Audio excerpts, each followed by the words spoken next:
Good morning, and welcome to another episode of Disability Matters. I'm Morgan Spicer, Self-Advocate Coordinator with People First of West Virginia. Over the years, I've learned the importance of self-advocacy and how much of an impact it makes to have your story out there. Disability Matters is designed to cover a wide range of topics that will inform you, inspire you, and encourage you to strengthen your advocacy journey. Now, we'll do this by offering a variety of guests as well as interviews with advocates around the state. It's not just legislative advocacy, it's so much more. So this month, I got the chance to speak to Jess Williams and Myra Jenkins, customized employment specialists for the ARC of Harrison County. Let's get to that interview now. All right. So today I'm joined by Jess Williams and Myra Jenkins. Would you guys like to introduce yourselves?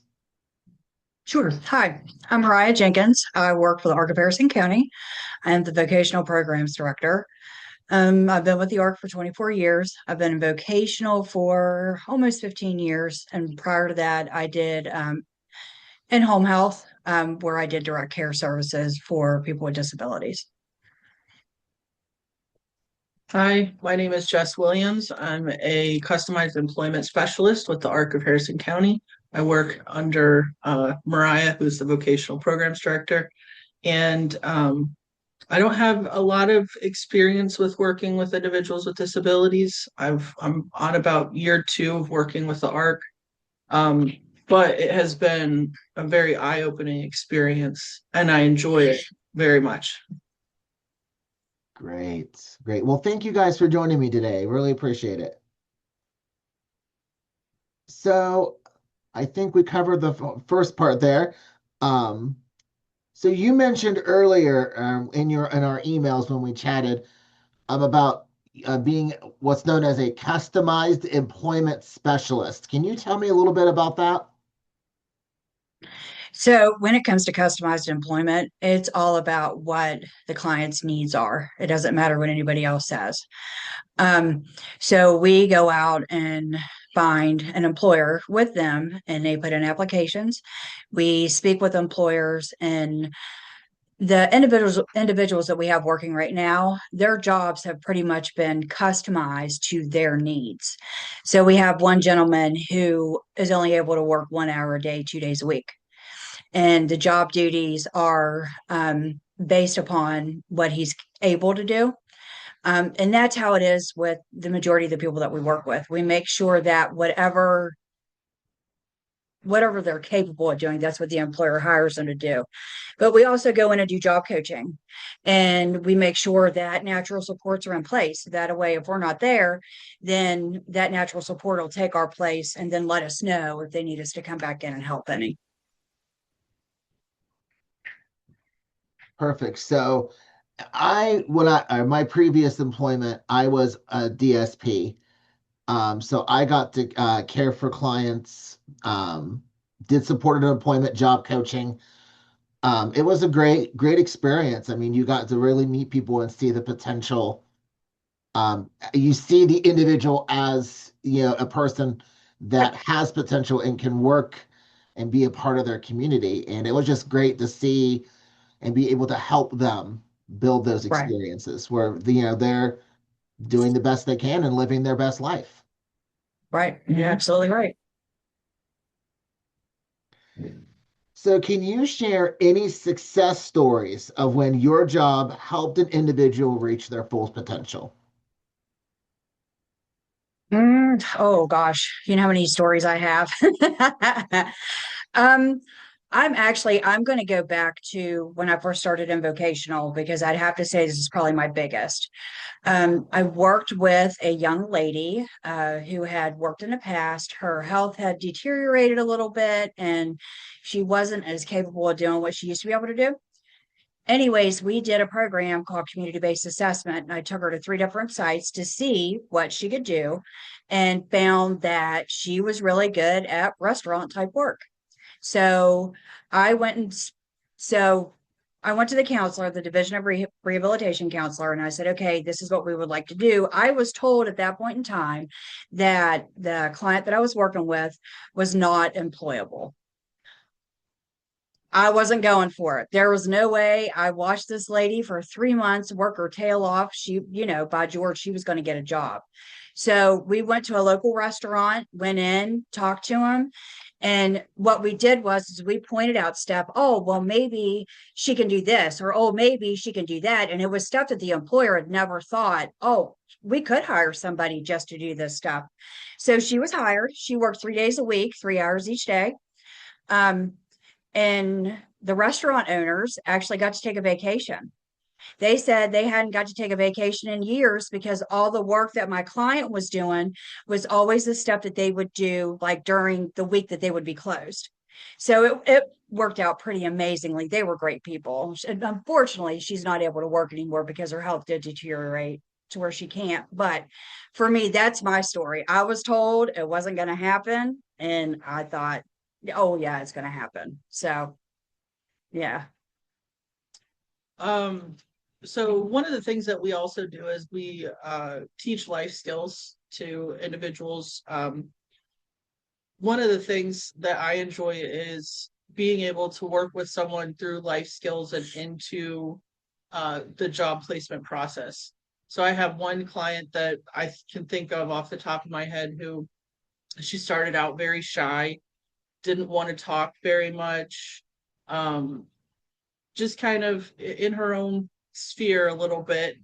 But through the course of life skills, I was able to get her out of her shell a little bit. And once I was able to do that, it was a lot easier to know what it was she wanted to do for work. So yeah, that's one of my biggest ones, I think. I like thinking back on her. Well, I'm gonna add on if it's the person. I'm going to add on to Jess's because I think for me, I totally agree with Jess, but I believe that they went a step above because this individual was marked as supported employment. And they thought that she would qualify for waiver services. Lo and behold, this individual was able to work independently, didn't need any job coaching when she received her position, and is doing incredible and didn't really need anything after the fact. So everything that she and Jess had worked through, it really turned out it was an amazing experience just to watch her grow. I mean, that's what counts. And I said that earlier. I think that's the best part is you're watching, these individuals that you're serving growing every day by, job training, life skills, supported employment. You're seeing them grow and become the individual that they can be.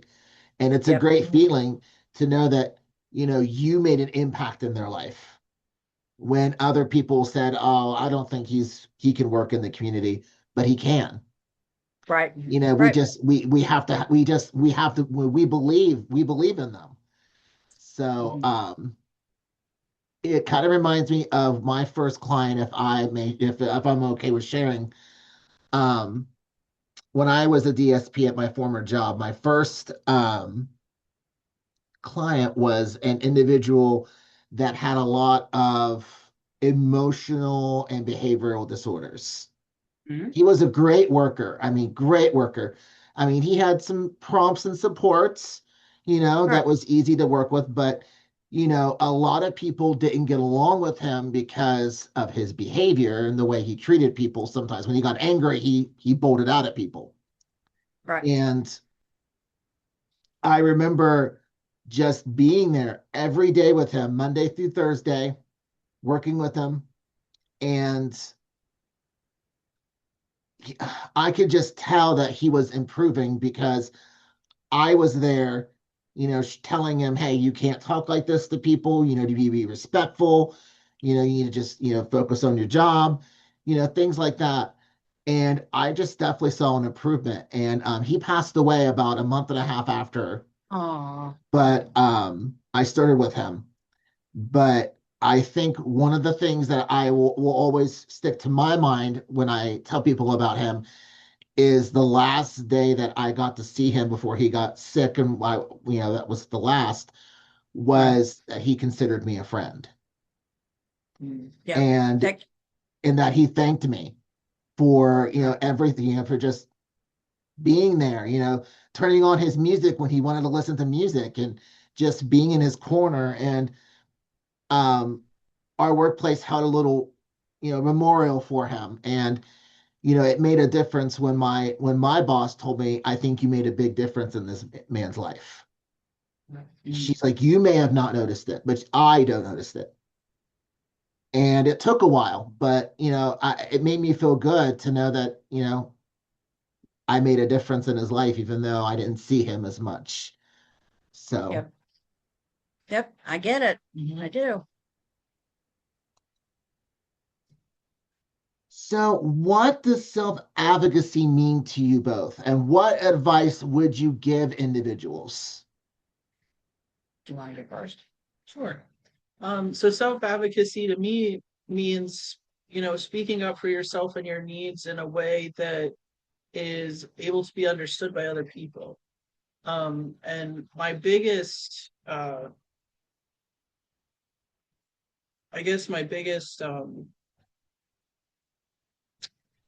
suggestion would be just try to speak from the heart when you can. And if the words don't come, take a few deep breaths, and sometimes taking time and space from the situation is what you need to find the words to get through it. So I just, before we got on here, I was talking to Jess and was telling her about something that happened over the weekend. I was actually doing some in-home care, and I had a person who needed to go to a quick care because they weren't feeling well. And for me, this is self-advocacy and teaching others how to talk to a person who does have a disability. The nurse kept asking me questions, and I kept pointing to the participant saying, like, hey, answer it. And by like the fourth time she had asked me a question about this person, she finally started asking him. And I'm just like, you don't like, they know way more than we do. Mm-hmm. So for them to be able to speak up for themselves, like in the proper way, and fight for what they want when it comes to, I think it's called their IEPs or IDTs or whatever, and get the plans they want put in place, and to be able to live a successful life the way they want to me, that's, that's self-advocacy.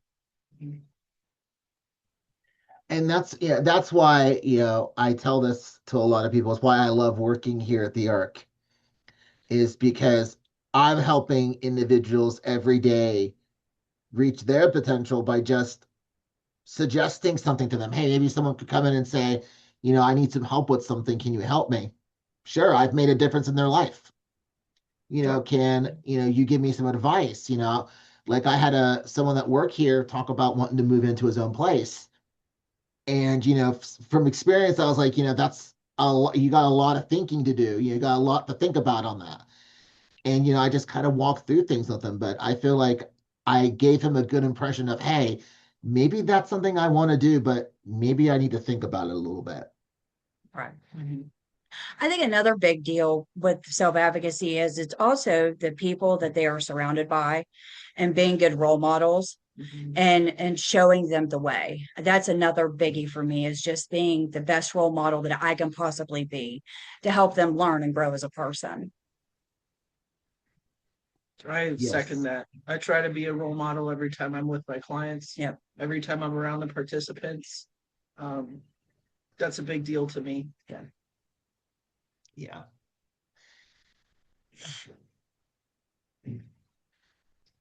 So if advocates wanted to reach out to you two, what is the best way to do so? Well, it could be by email. Our cell phones are our business phones. They can call our cell phones. They can call the ARC office. I'm the only one who has an extension number here because everybody else uses their cell phone. So there's multiple ways that people can contact us, and we can share that information if you would like. Absolutely. Yeah. I'd be glad to share that information with everyone else. Okay. And is there anything else that you guys would like to add?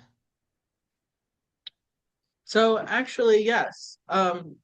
Myra is the president of the West Virginia Association of People Supporting Employment First. This was a group that was started in last year, the year before. May of 2024. Yeah, and we just got recognition through National APSI for it to be like recognized as a chapter. We are currently working to try to make some legislative changes.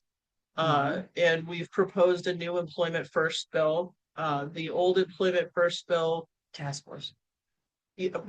yeah, the old Employment First Task Force, sorry, it disbands on the end of the year, this year. So we felt that it was very important to try to make sure that there is some recognition in legislature that it's something that is needed in our state, and it's something that we want to have more what's the word, structured, Yeah. in the future, because we'd like to see some changes as far as, you know, helping individuals with disabilities gain employment in our state, as well as policy changes with IDD waiver, things like that. Maybe fee increases or rate increases if we can try to work that out, things like that. So that's another side of what we do as well. We're very heavy into trying to help making that happen. Yeah. And you guys know about the Disability Advocacy Days that's coming up in January, right? Yes. Yes, we're aware, and hopefully we can go. That's what we're hoping. Weather permitting. Yes. Yeah. But yeah, I think that would be a great place to go and talk about that. Yeah, absolutely. We actually have a senator that we're working with right now to introduce a bill in 2026 legislative session. So that's something that I would actually really love to go, because we'll be able to speak to our legislators directly, and I have a lot of passion about this. Yeah. As you can tell. Yes, yes. And that's, I mean, and that's great. I mean, the first day is like a whole bunch of trainings, and then that second day is just going up to the Capitol and talking to legislators and, you know, telling them what's important to you and, you know, why you're here. I mean, it's just a great opportunity. I love going every year, so I'm looking forward to it. We may not be able to go up the first day for the trainings, but if anything, we'll try to make it up the second day so we can go up on the hill and talk to everybody. Yeah, absolutely. Perfect. That Yeah. would be awesome. Mhm. All right. Is there anything else that you guys would like to add or talk about before I go ahead and stop recording? Sorry, it's been a day for me. It's okay. I get it. I understand. I don't know.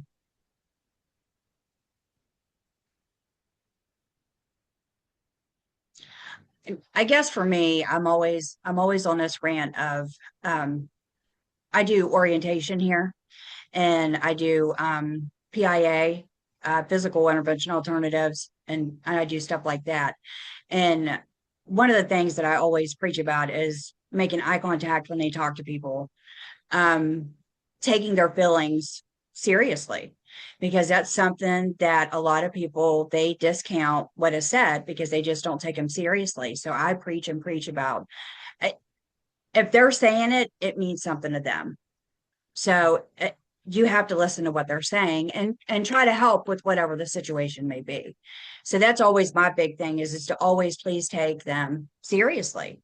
And granted, it's not always, you know, as serious as they put it off to be, but to them it means something. So that's always my big blurb to throw in there is, you know, they're people. They're just like us. They're no different.